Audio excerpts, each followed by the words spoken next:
Hello friends, कैसे हैं आप सब लोग। आज मैं आप लोगों के लिए एक और वीडियो लेके आई हूँ जिसमें हम बात करेंगे जो भी मोस्ट इम्पोर्टेंट एमसीक्यू क्वेश्चंस हैं जियोग्राफी से रिलेटेड। ठीक है, हम उनके क्वेश्चंस को उनके आंसर्स के साथ करेंगे और साथ ही में उनके आंसर्स को भी डिस्कस करेंगे। गाइस, ये वो क्वेश्चंस हैं जो कि आपके एग्जाम्स में काफी बार रिपीट हो चुके हैं, तो प्लीज इस वीडियो को बहुत ध्यान से देखिएगा क्योंकि आपके एग्जाम के पॉइंट ऑफ व्यू से बहुत इंपॉर्टेंट है। ठीक है फ्रेंड्स, सो चलिए स्टार्ट करते हैं। द फर्स्ट इज, ठीक है, कार्ल गोरडलाई और कोलगार्डाई places are famous for the gold mines are located in. यानी कि ये दो प्लेसेस जो कि फेमस है गोल्ड माइंस के लिए, ठीक है, ये कहां पर लोकेटेड है? ऑस्ट्रेलिया, यूएसए, इंग्लैंड या south Africa? The right answer is Australia. ये दो प्लेसेस हैं जो कि ऑस्ट्रेलिया में लोकेटेड है। गाइज, ये क्वेश्चंस यूपीएससी के पेपर में काफी बार पूछा गया है, ठीक है, तो काफी इंपॉर्टेंट है, याद कर लीजिएगा। Tadoba national park known for sheltering the tigers, panthers, bears is located in. यानी कि तदोवा नेशनल पार्क जहां जो शेल्टर करता है टाइगर्स को, पैंथर्स को और बियर्स को, ये कहां पे लोकेटेड है? आसाम, चंद्रपुर, कर्नाटक, तमिलनाडु। तो right answer is Chandrapur. Chandrapur यानी कि जो कि महाराष्ट्र में लोकेटेड है, ठीक है, महाराष्ट्र स्टेट में आता है। आइए जानते हैं तदोवा नेशनल पार्क के बारे में, थोड़ा सा जानते हैं कि क्या है ये तदोवा नेशनल पार्क, जो कि सेल्टर अभी तक इसने सेल्टर किया हुआ है करीब 43 टाइगर्स को, ठीक है, टिल डेट तक अभी इसने 43 यानी कि 43 टाइगर को सेल्टर किया हुआ है। ये टाइगर जो भारत के 50 टाइगर रिजर्व हैं इंडिया के, उनमें से ये एक टाइगर रिजर्व है, ठीक है, which also happen to be the largest and oldest national park of the states. यानी कि महाराष्ट्र का ये सबसे बड़ा और सबसे पुराना नेशनल पार्क है, ठीक है गाइज। चलिए आगे बढ़ते। Apatani are the tribes are found, ये भी एग्जाम में बहुत बार पूछा गया है ये क्वेश्चंस, ठीक है। Apatani are the tribes are found in, ये कौन ट्राइब्स कौन से स्टेट में पाए जाते हैं? ठीक है, Himachal, Nagaland, Sikkim and Arunachal. Right answer is Arunachal Pradesh. Okay, और देखिए थोड़ा सा इनके बारे में डिस्कस करते हैं। The Apatani is also known by आपा एंड आपातानी, यानी कि ना आपा भी बोला जाता है, आपातानी भी बोला जाता है। ये एक ट्राइबल ग्रुप है जो कि लोग रहते हैं जीरो वैली, यानी कि जीरो वैली करके एक जगह है जहां पर ये रहते हैं अरुणाचल प्रदेश में। In the lower Subansiri district of Arunachal Pradesh, यानी कि जीरो वैली में लोअर सबनसिरी डिस्ट्रिक्ट है अरुणाचल प्रदेश का, वहां पर ये लोग रहते हैं, ठीक है। Genoa is leading sea port, यानी कि जिनोवा जो कि काफी बिजी सी पोर्ट है, ठीक है, काफी फेमस रहा है ये सी पोर्ट फॉर बिजनेस के लिए, ट्रेड के लिए, ठीक है। ये कहां पर लोकेटेड है? स्पेन, ब्राजील, इटली या Canada? Right answer is Italy, ठीक है। The earth is the largest distance from the sun, ठीक है। कौन सी डेट में जब पृथ्वी सबसे ज्यादा दूर होती है सूर्य से, तो वो दिन कौन सा है? यानी कि जब पृथ्वी सूर्य से सबसे ज्यादा दूर होती है तो उस चीज को बोला जाता है एपहीलियन। एपहीलियन का मतलब the earth is the largest distance from the sun, यानी कि पृथ्वी सूर्य से सबसे ज्यादा दूर स्थित है, उस टाइम पर सूर्य और पृथ्वी के बीच में सबसे ज्यादा दूरी है, ठीक है ना। तो वो दिन है 21 जून है। किस दिन होता है, कौन से डे को होता है? 3 जनवरी, 4 जुलाई या 23 सितंबर, ठीक है। It's a 4 July is the right answer. Guys, ये क्वेश्चन भी एग्जाम में काफी बार पूछा गया है। अब है Hawaiian island are located in, ये जो हवाईयन आइसलैंड है ये कहां पर लोकेटेड है? ठीक है, ये नॉर्थ अटलांटिक ओशन में है, साउथ अटलांटिक में है, नॉर्थ पैसिफिक ओशन है या साउथ पैसिफिक ओशन है? Right answer is the North Pacific Ocean, ठीक है। The main Hawaiian island are a group of inhabited island situated in the North Pacific Ocean, यानी कि ये आबाद द्वीप से कहा जाता है। इनहेबिटेड आइसलैंड यानी कि आबाद द्वीप से बना हुआ आइसलैंड है ये, ठीक है, जो कि नॉर्थ पैसिफिक ओशन में सिचुएटेड है। Geostationary orbit is at a height of, ठीक है, जो जियोस्टेशनरी ऑर्बिट है वो कितनी हाइट पर होता है? 6 किलोमीटर, 1000, ठीक है, 3600 और 36,000 किलोमीटर। सॉल्यूशन, ठीक है, तो राइट आंसर है 36,000 kilometre. The Jio stationery orbit of the earth is at a distance of about 36,000 kilometre from the earth surface. यानी कि जियो स्टेशनरी ऑर्बिट जो है अर्थ का, वो डिस्टेंस पर कितनी दूरी पर होता है, वो 36,000 किलोमीटर की दूरी पर होता है अर्थ सरफेस से। ठीक है, the highest peak of Himalayas in India is in, ठीक है, उत्तर प्रदेश में है, कश्मीर में है, सिक्किम में है, हिमाचल प्रदेश में। यानी कि भारत में हिमालय की सबसे ऊंची चोटी कौन से स्टेट में लोकेटेड है? ठीक है, right answer is a Sikkim. Sikkim में लोकेटेड है। ठीक है, तो ठीक है, जानते हैं कि कौन सी वो जो चोटी है सबसे ऊंची चोटी, वो है कंचनजंगा। ठीक है, जिसकी जो कि 8,586 मीटर जिसकी हाइट है। और the Kanchenjunga is the highest mountain peak in India, ranked is the third highest summit in the world. यानी कि इंडिया की सबसे हाईएस्ट माउंटेन पीक है और साथ ही साथ third highest summit in the world. ठीक है, विथ एन एलिवेशन, यानी कि इसकी जो हाइट है वो कितनी है, 8,586 मीटर, और फिट में अगर देखूं, फुट में, तो 28,169 फुट।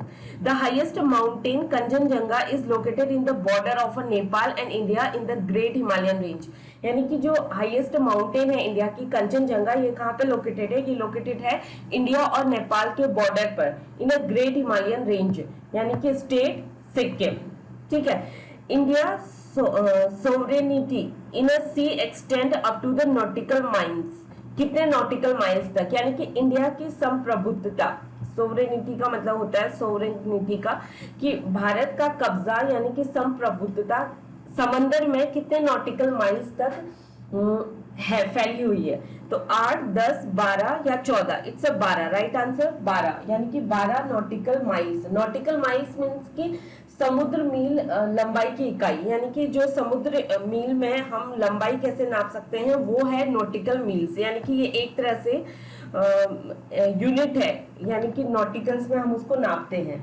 ठीक है, साथ ही साथ ये जो नॉटिकल माइल्स है, ये एक अक्षांश रेखा के 1 मिनट के बराबर होता है। ठीक है, जो अक्षांश रेखा है उसके 1 मिनट के बराबर होता है, ये 1 मिनट के बराबर होता है। ठीक है, अक्षांश रेखा के 1 नॉटिकल माइल्स। ठीक है, India lies in the hemisphere, यानी कि इंडिया कौन से हेमिस्फीयर पर लाइज है? ठीक है, हेमिस्फीयर यानी कि गोलार्ध। ठीक है, हिंदी में इसको गोलार्ध बोला जाएगा। और मैं ये आपको एक चीज और बता दूं कि 1/2 ऑफ द अर्थ, जो हेमिस्फीयर होता है वो 1/2 होता है अर्थ के, यानी कि अर्थ के आधे के बराबर होता है।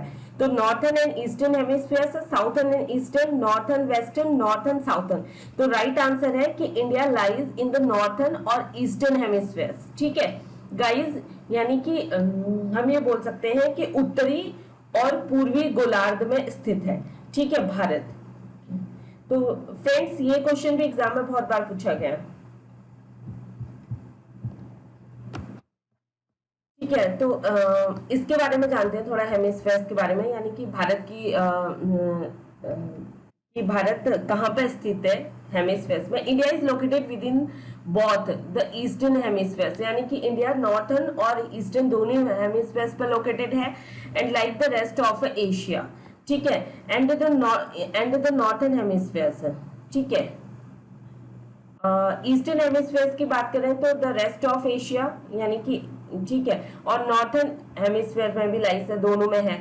तो India is considered a part of the south Asia region. India, साथ ही साथ इंडिया को कंसिडर किया जाता है कि ये एक साउथ एशिया रीजन का पार्ट भी है। ठीक है, it is the 7th largest country in the world by the geographical size, यानी कि विश्व की 7वीं सबसे बड़ी कंट्री है जियोग्राफिकली साइज के द्वारा। अगर इसकी भौगोलिक, इसका क्षेत्रफल देखा जाए, साइज देखा जाए, तो भारत का 7वां स्थान है। और फर्स्ट स्थान पर कौन है गाइस? फर्स्ट स्थान पर है रशिया। रशिया वर्ल्ड की, ठीक है, रशिया जो कि विश्व की सबसे बड़ी कंट्री है। ठीक है, ये फर्स्ट स्थान पर है। चलिए, port Blair is situated in, port Blair जो कि अंडमान निकोबार की राजधानी है। ठीक है, कैपिटल है। और सबको पता है कि अंडमान निकोबार क्या है? केंद्र शासित प्रदेश है। ठीक है, तो जो कि कहां पर सिचुएटेड है? नॉर्थन अंडमान में, साउथर्न अंडमान में, मिडिल अंडमान में और लिटिल अंडमान में। ठीक है, तो राइट आंसर क्या है? साउथर्न अंडमान में। ठीक है, पोर्ट ब्लेयर सिचुएटेड है साउथर्न अंडमान में। Port Blair is the capital of the union territory of the Andaman Nicobar island. ठीक है, it is located on the east coast of the south Andaman island, यानी कि ईस्ट कोस्ट में है, साउथ अंडमान आइसलैंड के ईस्ट कोस्ट में लोकेटेड है। ठीक है, ये क्वेश्चन भी पूछा गया है काफी बार। In which of the following town does the LMT यानी कि local meridian time show the greatest deviations from the Indian standard times.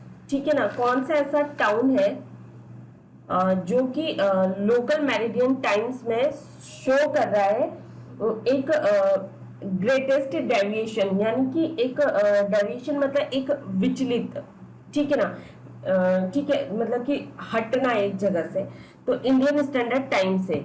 ठीक है, दिल्ली, कोचीन, मुंबई या Kohima. Right answer is a Kohima, यानी कि solution is a Kohima. The local meridian time show the greatest deviations from the Indian standard times. ठीक है, कोहिमा जो है उसका जो लोकल मेरिडियन टाइम है वो शो करता है ग्रेटेस्ट डेविएशंस उसके इंडियन स्टैंडर्ड टाइम से।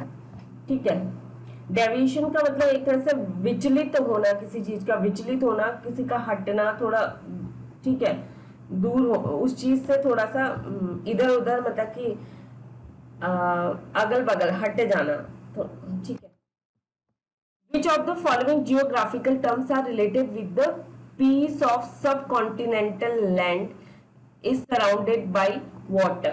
ठीक है ना, यानी कि वो कौन सा जियोग्राफिकल टर्म्स जो कि यूज किया जाएगा, ठीक है, रिलेटेड होगा द पीस ऑफ सब continental land that is surrounded by water, यानी कि एक कोई सब कॉन्टिनेंटल लैंड है, यानी कि कोई एक लैंड है, जमीन है जो कि चारों तरफ से पानी से घिरी हुई है। ठीक है, उसके चारों तरफ अगर देखेंगे तो पानी है, तो उसको हम क्या कहेंगे, पेनिसुला, गल्फ, स्ट्रेट या island. Right answer is Iceland.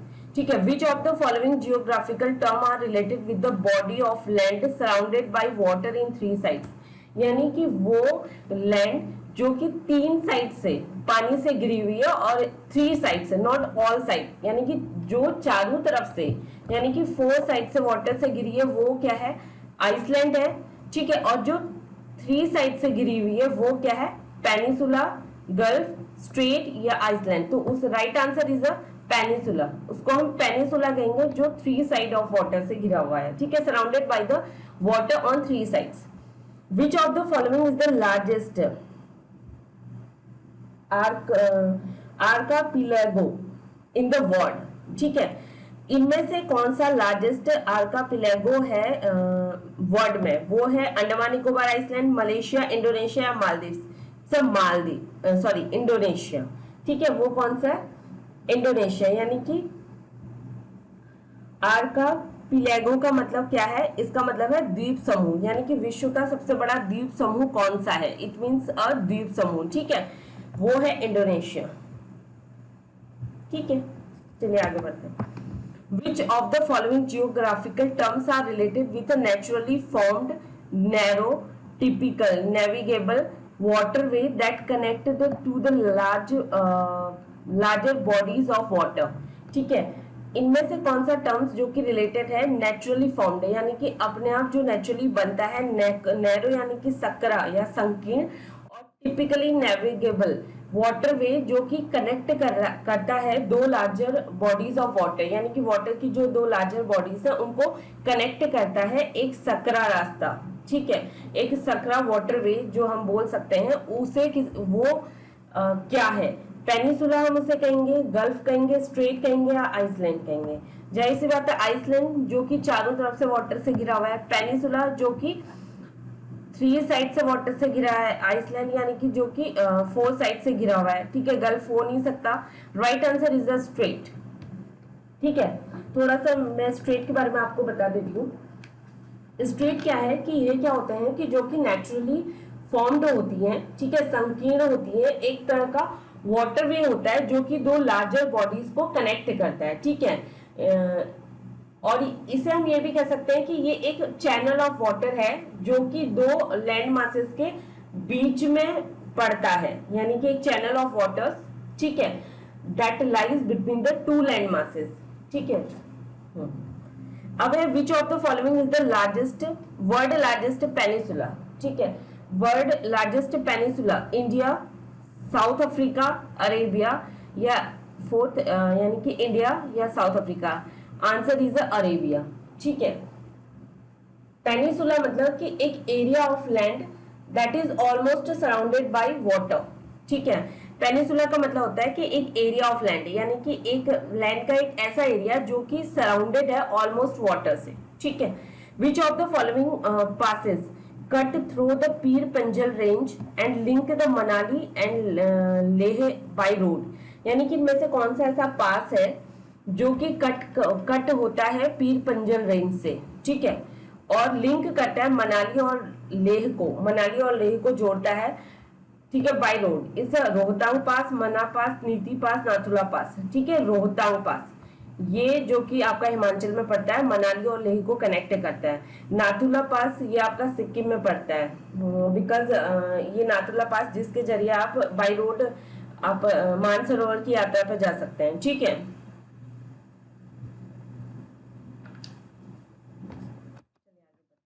Which of the following pass has been created by the Indus River?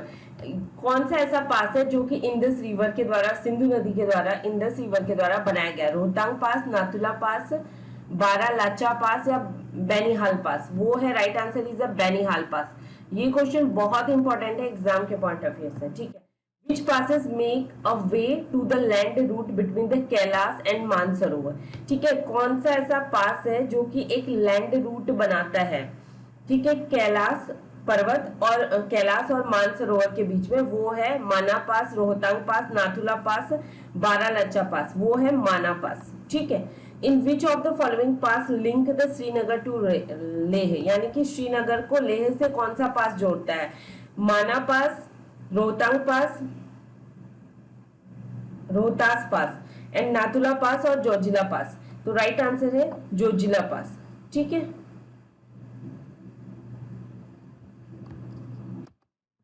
Which of the following water bodies separate the Andaman from the Nicobar? It's a most important questions। ये काफी बार SSC, UPSC, RRB सब में पूछा गया है questions, और मतलब कि मोस्टली पूछा ही जाता है। ठीक है। 11 degree channels, gulf of Mannar, 10 degree channels या अंडमान सी। ठीक है। तो अंडमान और निकोबार को कौन सी वाटर बॉडीज है जो सेपरेट करती है? वो है 10 डिग्री चैनल। ठीक है guys. Which of the following hill range dominated by Doda Betta peak? कौन सी ऐसी हिल रेंज है जो कि डोमिनेटेड की गई है, डोमिनेटेड हो रही है किसके द्वारा? Dodda Betta peak. Nilgiri hills, Anamalai hills, cardamom hills या नालामाला हिल्स, नल्लामाला हिल्स। ठीक है। नीलगिरी हिल्स। राइट आंसर क्या है? Nilgiri hills. Where is the Loktak lake situated? Loktak lake कहां पर सिचुएटेड है? केरला में, उत्तरांचल में, मणिपुर में, राजस्थान में? Right answer is a Manipur. ठीक है। Which of the following river flow in a rift valley? मतलब कि कौन सी रिवर है जो कि बह रही है रिफ्ट वैली में, फ्लो हो रही है रिफ्ट वैली में? The Son, the Yamuna, the Narmada, the Luni, यानी कि नर्मदा। गाइज ये क्वेश्चन भी बहुत इंपॉर्टेंट है, मोस्ट इंपॉर्टेंट है। ठीक है। कि कौन सी नदी है जो कि फ्लो होती है रिफ्ट वैली में? ठीक है। वो है नर्मदा। ठीक है। रिफ्ट वैली मतलब कि हिंदी में अगर इसे बोला जाए तो हम इसे ये बोल सकते हैं कि ये दरार घाटी होती है। ठीक है। इसको हम दरार घाटी बोलते हैं। मतलब कि नॉर्मली क्या होता है कि जो पर्वत श्रेणियां होती हैं या उच्च भूमि हम कह सकते हैं, उनके बीच में एक लंबी, ठीक है, एक लंबी आकृति वाली घाटियां होती हैं जिनमें अक्सर, जिनसे हम झीलें भी निर्मित हो जाती हैं। यानी कि आपकी जो ऊंची ऊंची पर्वत श्रेणियां हैं, उच्च भूमियां हैं, उनके बीच में एक लंबी आकृति वाली जो घाटियां आपको दिखती हैं या बन जाती हैं, ठीक है, उनको हम बोलते हैं रिफ्ट वैली, यानी कि दरार घाटियां। ठीक है। जिनमें से अक्सर ऐसा होता है कि झीलें भी निर्मित हो जाती हैं। ठीक है। हम ये कह सकते हैं कि ये एक लो लैंड रीजन है जो कि अर्थ की जो टेक्टोनिक प्लेट्स होती हैं उनके इंटरेक्शन की वजह से बनती है, यानी कि वो आपस में इंटरेक्ट होती हैं। ठीक है। हलचल होती है तो क्या होता, तो उसकी वजह से ये बनती है। ठीक है। क्योंकि जो टेक्टोनिक प्लेट्स होती हैं वो क्या होती हैं कि जब आपस में इंटरेक्शन होता है उनका, तो वो एक दूसरे से दूर हो जाती है, यानी कि दे आर मूविंग अपार्ट। ठीक है। तो जिसकी वजह से क्या होता है कि जब दो चट्टानें हट जाती हैं, यानी कि बीच में से अलग अलग हो जाती हैं, तो बीच में एक घाटी बन जाती है, यानी कि एक दरार पड़ जाती है। ठीक है, कभी वो घाटी का रूप ले लेती है, फिर वो धीरे धीरे दरार बड़ी होती जाती है। तो ठीक है, उस चीज को, उस दरार को हम रिफ्ट वैली कहते हैं। तो यानी कि वो नदी जो कि फ्लो होती है रिफ्ट वैली में, वो है नर्मदा। बहुत इंपॉर्टेंट क्वेश्चन है। Which of the following river has the largest river basin in India? कौन सी ऐसी नदी है जो लार्जेस्ट रिवर बेसिन बनाती है इंडिया में? इंदस, गंगा, ब्रह्मपुत्र या Krishna? Right answer is a Ganga. ठीक है ना, जो लार्जेस्ट रिवर बेसिन यानी कि नदी का जो किनारा बनाती हुई जाती है, ठीक है, वो है Ganga. Which of the following river is not the part of a Panchnad? कौन सी ऐसी रिवर है जो पंचनाद का हिस्सा नहीं है? The Ravi, the Indus, the Chenab, the Jhelum? यानी कि the Indus, because of that कि इंदस जो है, ठीक है, ये जो पंचनाद नदियां हैं ये इंदस की ट्रिब्यूटरी हैं, यानी कि ये इंदस के साथ बहती हैं। ये सारी अपना पानी इकट्ठा करके इंदस में ही मिल जाती है। ठीक है, तो जो रवि है, चेनाब है, झेलम है, बीज है, ठीक है, ये सारी नदियां और सतलज है जो पंचनाद में आती हैं। ठीक है, पंचनाद में कौन कौन सी आती है? रवि, चेनम, झेलम, बीज और सतलज। ये पांचों नदियां जो कि इंडस रिवर की ट्रिब्यूटरी हैं, ठीक है, जो इसके साथ चलती हैं, तो ये पंचनाद बनाती हैं। तो इसमें पंचनाद में इंडस नहीं आती है। Indus is the right answer. Guys, ये क्वेश्चन भी मोस्ट इंपॉर्टेंट है। ठीक है, ये भी एग्जाम्स में पूछा जा चुका है। ठीक है फ्रेंड्स, आज के लिए बस इतना ही। उम्मीद करती हूँ कि आपको मेरे वीडियोस पसंद आ रहे होंगे। प्लीज अगर आपको अच्छे लग रहे हैं तो इसे लाइक कीजिए, शेयर कीजिए और सब्सक्राइब जरूर कीजिए। And thank you so much. Stay home, stay safe, good luck.